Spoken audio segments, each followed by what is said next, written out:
ബിസ്മില്ലാഹിർ റഹ്മാനിർ റഹീം. Hello hi അസ്സാം വലൈക്കും. എന്തിൻ്റെ വിശേഷം? എല്ലാവരും ഹാപ്പി അല്ലേ? അപ്പോൾ ഇന്നില്ലേ ഞാൻ ബാംഗ്ലൂർ സ്റ്റൈലുള്ള ഒരു സമൂസയാണ് കേട്ടോ ഉണ്ടാക്കിയിട്ടുള്ളത്. അവരൊക്കെ അവിടെ സിങ്കാടി എന്ന് പറയുന്ന ഒരു റെസിപ്പി ആയിട്ട് എനിക്ക് കണ്ടത്. അപ്പോൾ ഞാൻ ഇത് സെർച്ച് ആക്കിയിട്ട് എനിക്ക് കിട്ടിയ റെസിപ്പിയാണ്. നോർമൽ സമൂസയാണ്, പക്ഷേ ഇതിൽ കുറച്ച് ഡിഫറൻസ് ആയിട്ടോ. ഇതിൻ്റെ മസാലയിലും ഇതിൻ്റെ മാവിലും കുറച്ച് ചെറുതായിട്ടുള്ളൊരു ഡിഫറെൻ്റ് ആയിട്ടോ നല്ല ടേസ്റ്റ് ഉണ്ട്. പിന്നെ അതിൻ്റെ കൂടെ ഒപ്പം ഹോം മെയ്ഡ് ആയിട്ടുള്ള ഒരു ശർക്കരയുടെ ചട്നി ആട്ടോ ഇത്.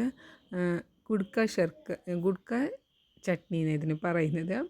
അപ്പോൾ ഇത് ഞാൻ ആദ്യമേ ഞാനിൽ 3 കപ്പ് മൈദ എടുത്തിട്ടുണ്ട്. പിന്നെ എനിക്ക് ഓർമ്മ വന്ന് ഞാനിപ്പോൾ എന്തായാലും ശർക്കരയുടെ ചട്നിയല്ല ഉണ്ടാക്കുന്നത്.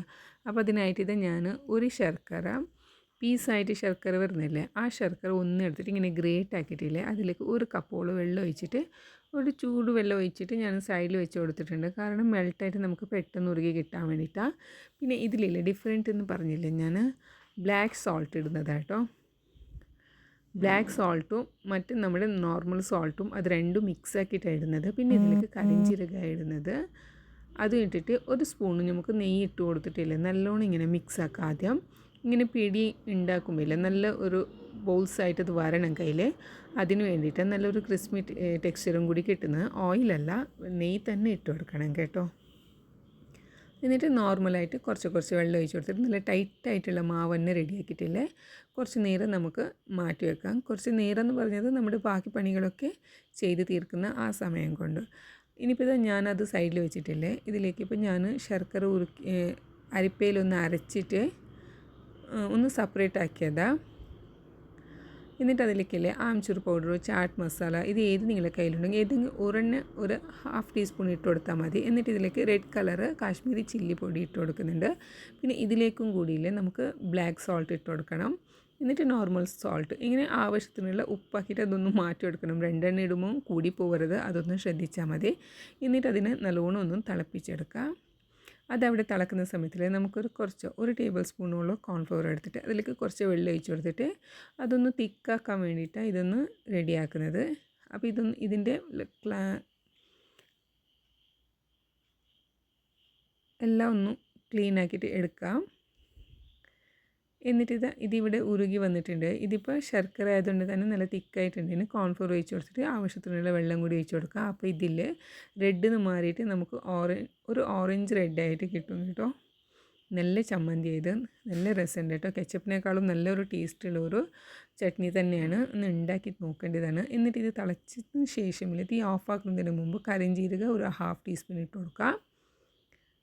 എന്നിട്ട് പാകമായതിന് ശേഷം ഉപ്പ് ഇതെല്ലാമൊക്കെ നമുക്കൊന്ന് ചെക്കാക്കിയിട്ട് തീ ഓഫാക്കിയിട്ട് കൊടുക്കാം. ഇതൊന്ന് മാറ്റി വെച്ച് കൊടുക്കാം കേട്ടോ. ഇത് തണുത്തതിന് ശേഷം ഇതിനേക്കാളും കുറച്ചും കൂടി തിക്കാവും. അപ്പോൾ ഈ സമയത്ത് തന്നെ തിക്ക് എത്രത്തോളം നിങ്ങൾക്ക് വേണമെന്ന് നോക്കിയിട്ട് കുറച്ചും കൂടി വെള്ളം ഒഴിച്ചിട്ട് ഒന്നും കൂടി തിളപ്പിച്ചിട്ട് മാറ്റി വെക്കാം.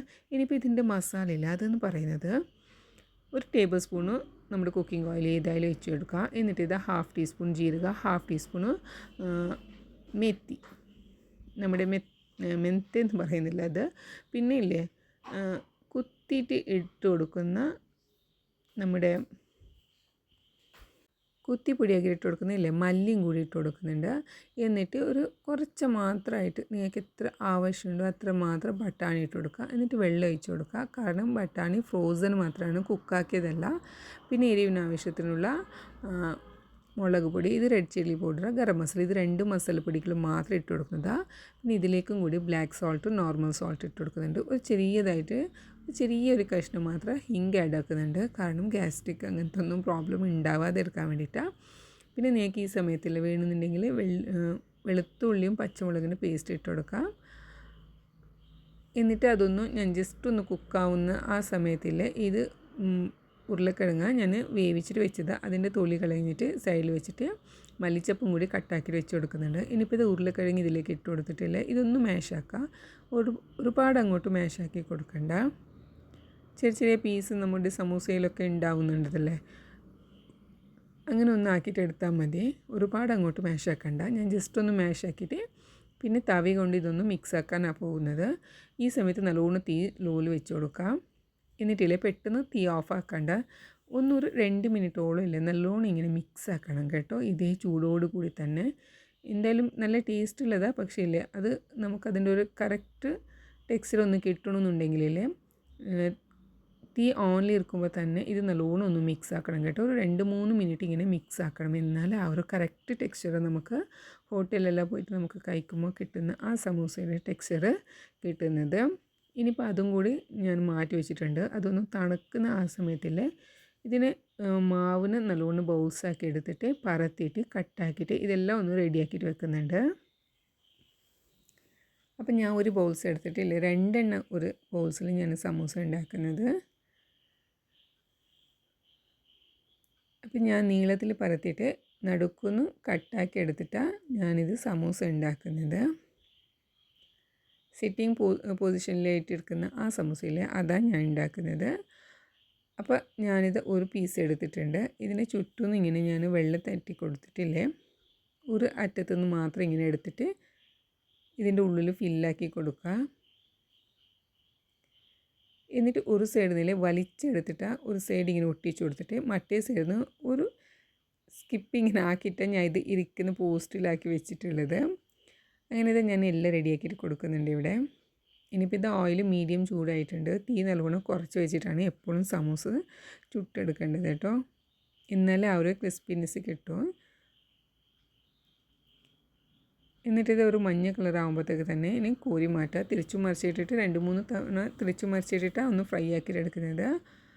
അങ്ങനെ ഇപ്പോൾ നല്ല അടിപൊളിയായിട്ട് ക്രിസ്പി ആയിട്ടുള്ള സമൂസ ഇവിടെ റെഡി ആയിട്ടുണ്ട്. പിന്നെ ഞാൻ എപ്പോഴും പറയുമ്പോൾ എൻ്റെ ചാനൽ ആദ്യമായിട്ട് കാണുന്നതാണെങ്കിൽ ഒന്ന് സബ്സ്ക്രൈബ് ആക്കി സപ്പോർട്ടാക്കുക, ലൈക്കാക്കുക, ഷെയർ ആക്കുക. നല്ല അടിപൊളി സ്മൈലായിട്ടെങ്കിലും കമൻറ്റ് തന്ന് ഒന്ന് എന്നെ അനുഗ്രഹിക്കണേ.